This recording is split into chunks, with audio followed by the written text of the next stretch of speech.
Assalamualaikum warahmatullahi wabarakatuh.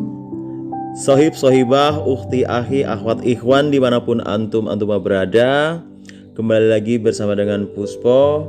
Dan mudah-mudahan kita selalu diberikan keselamatan, keberkahan, dan kebaikan di dunia dan di akhirat. Amin, amin, ya rabbal alamin. Kali ini izinkan Puspo untuk menyampaikan sebuah ensiklopedia cerita Islami yang berjudul seperti anak panah melesat dari busurnya. Sahabatku, ada satu kisah menarik yang kita dapati dalam sebuah hadis yang dicatat oleh Abu Sa'id Al-Khudri. Dalam hadis itu diceritakan bahwa Abu Bakar As-Siddiq baru saja bergabung dalam majelis Rasulullah Shallallahu Alaihi Wasallam, yang di dalamnya ada sahabat-sahabat lain seperti Umar bin Khattab dan Ali bin Abi Thalib. Abu Bakar As-Siddiq menceritakan bahwa di jalan beliau menyaksikan seorang berparas tampan yang sedang khusyuk sholat. Orang itu tampaknya sangat ikhlas dalam beribadah, sehingga membuat Abu Bakar terpesona. Yang membuat para sahabat terkejut, Rasulullah Shallallahu Alaihi Wasallam bersabda, "Wahai Abu Bakar, pergilah ke tempat orang itu berada, kemudian bunuhlah dia."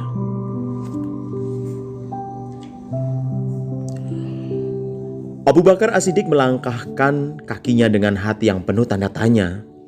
Tapi beliau tidak ingin membantah perintah Rasulullah. Sesampainya di tempat yang dimaksud, Abu Bakar mendapati orang itu masih khusyuk beribadah.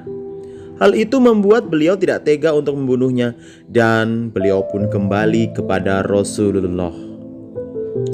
Selanjutnya, Rasulullah Shallallahu Alaihi Wasallam memerintahkan Umar bin Khattab untuk berangkat ke tempat orang itu berada dan untuk membunuhnya.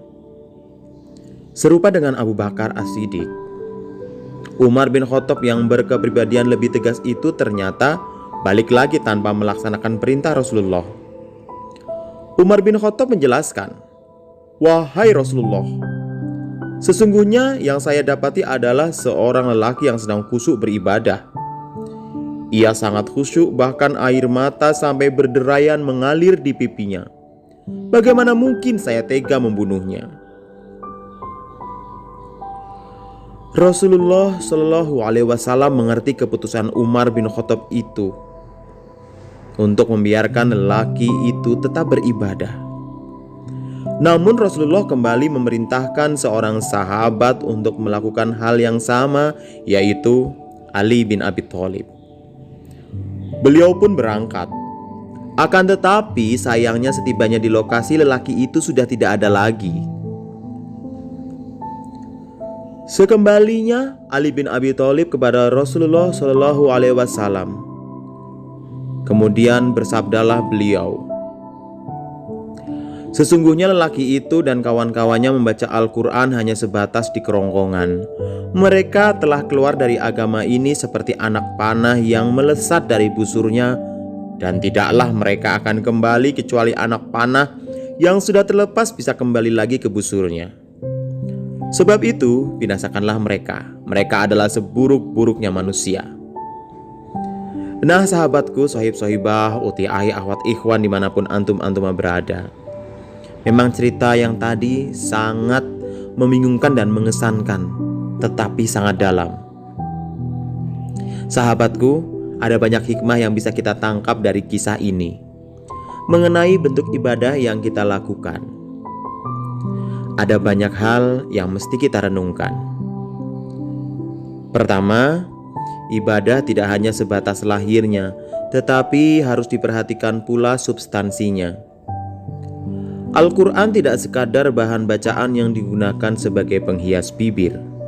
Al-Quran adalah kitab suci yang diturunkan untuk menjadi petunjuk, sehingga kita harus berusaha memahami petunjuk yang ada di dalamnya. Tanpa memahaminya, ayat-ayat Al-Quran yang kita baca dengan indah pun tidak akan meninggalkan manfaat yang bermakna.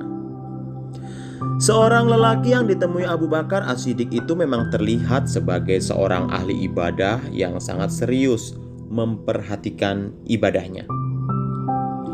Akan tetapi Allah Subhanahu wa Ta'ala Maha Tahu.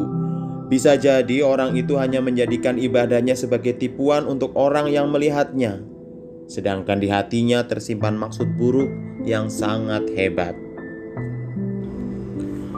Saat ini ada pula banyak orang yang menjadikan ibadah hanya sebagai sarana untuk menggapai pengalaman semata. Hampir tiada bedanya dengan orang-orang yang melakukan yoga untuk meraih ketenangan jiwa.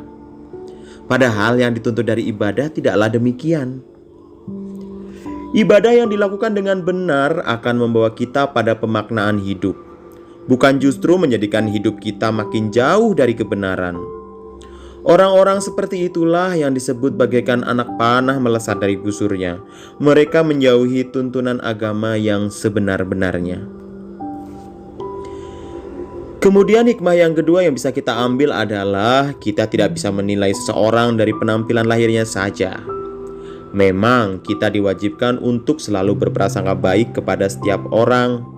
Namun jangan sampai kita memandang mulia orang yang terlihat seperti ahli ibadah atau bak ahli ibadah, lalu kita memandang hina orang yang berpenampilan biasa dan terlihat tidak begitu serius dalam beribadah. Ingatlah, hanya Allah yang mengetahui, hanya Allah yang berhak menilai. Di dalam hadis riwayat Muslim, Rasulullah SAW bersabda, "Sesungguhnya Allah tidak melihat kepada rupa dan harta kalian, tetapi Allah melihat kepada hati dan amal kalian." Prasangka yang baik mendorong kita untuk berlaku baik kepada siapapun. Berbeda halnya jika kita sudah salah sangka. Yang hina kita anggap mulia, yang mulia kita hinakan. Seperti kisah tragis yang pernah kita dengar tentang seorang wanita yang ditawarkan untuk menikah dengan seorang laki-laki. Yang lelaki itu adalah seorang hafiz Al-Quran, memiliki pemahaman yang baik dalam berbagai persoalan pokok agama, yang dikenal mempunyai akhlak yang baik. Wanita muslimah itu sejenak tertarik dengan karakter lelaki yang dimaksud. Akan tetapi ketika orangnya diperlihatkan, wanita itu segera menolak. Alasannya karena lelaki itu tidak berjenggot dan mengenakan celana yang menutup mata kaki alias isbal. Hanya itu. Kemudian hal ketiga yang bisa kita dapat dari cerita di atas adalah penting bagi kita untuk selalu memeriksa apakah cara kita beragama sudah benar atau belum. Jangan-jangan kita termasuk orang yang serupa anak panah memelesat jauh dari busurnya. Di luar bagaikan ahli ibadah, tetapi ternyata di dalam merendahkan agama. Ada sebuah kisah tentang Umar bin Khattab. Di masjid, beliau mendapati seseorang yang sedang khusyuk beribadah. Beliau mendapati orang yang selalu menghabiskan waktunya di masjid, tidak pernah bekerja untuk mencari nafkah. Ketika ditanya alasannya, ia menjawab bahwa rezekinya sudah dijamin oleh Allah Subhanahu wa Ta'ala. Menurutnya cukuplah ia dengan beribadah sepanjang hari. Lantas apa yang dilakukan Umar?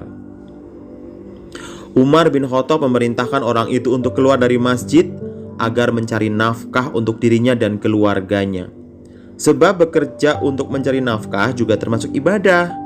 Dan tidak ada makanan terbaik yang masuk ke dalam perut kita kecuali makanan yang kita peroleh dengan bekerja, halal. Dan tentunya kita menghindari meminta-minta atau menengadahkan tangan mengharap orang agar iba kepada kita atau mengemis. Sahabat-sahabatku, sohib-sohibah, uti ahi akhwat ikhwat dimanapun antum-antuma berada, betapa banyak hikmah yang bisa kita peroleh. Semoga Allah Subhanahu wa Ta'ala menuntun kita untuk berpikir terbuka demi meraup ilmu yang lebih baik. Sesungguhnya Allah tidak melihat kepada rupa dan harta kalian, tetapi Allah melihat kepada hati dan amal kalian. Hadis riwayat Muslim. Akhirnya wabillahi taufiq wal hidayah. Wassalamualaikum warahmatullahi wabarakatuh.